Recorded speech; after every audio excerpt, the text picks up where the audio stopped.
One of my favorite dishes and easy to make is rockfish marinara. Got a little bit of oil in the frying pan. In goes the onions, the chopped onions.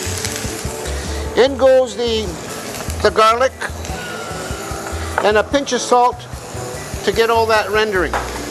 Cook that down until they are tender.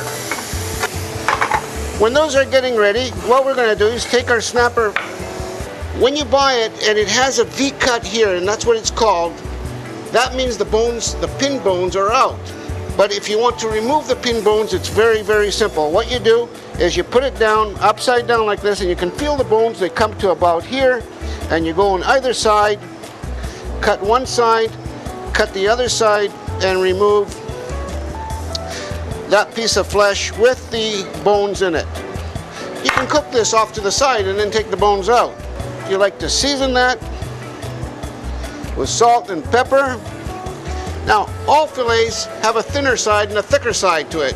And to remedy that when you're cooking it so they all cook evenly at the same time, what you do is you cut the thinner part right here and fold it over when you put it into the pan like that.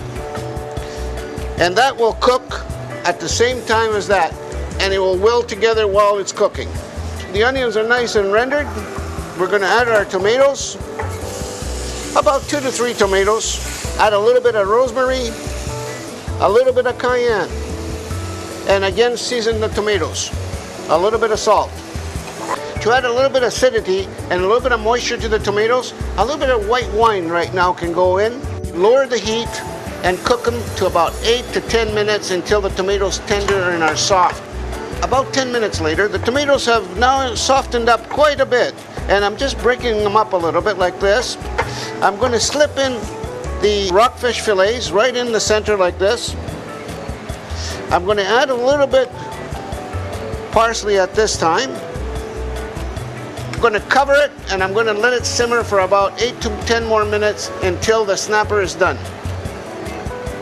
It's all done. You can tell the fish is cooked. It shrank a little bit, and when you put the fork through it, it goes right through. Chop up a little bit of the basil, like so. Put it in right in at the last minute. Add a little bit of extra virgin olive oil now because you're not cooking it anymore, so you want the flavor from the olive oil. Put a little bit of sauce on top of your rockfish and place it onto your plate. With the sauce, I love this just with bread. Just to sit down and have that with bread and a little bit of white wine, and put a little bit of basil for decoration, and that's it. Wild West Coast rockfish marinara.